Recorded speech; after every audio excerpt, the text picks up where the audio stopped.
સુરતના દુષ્કર્મના કેસમાં બીજેપીના મહામંત્રી આદિત્ય ઉપાધ્યાયની ધરપકડ।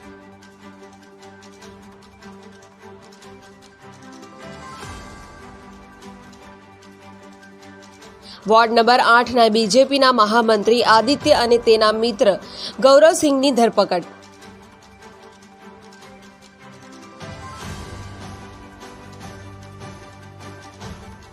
બંને મિત્રોએ સાથે મળી યુવતી સાથે આચર્યું હતું દુષ્કર્મ।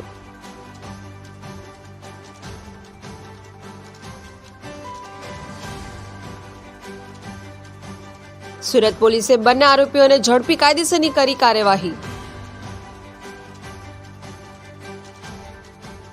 પ્રતીક ડોલી, જનસાક્ષી ન્યૂઝ, સુરત।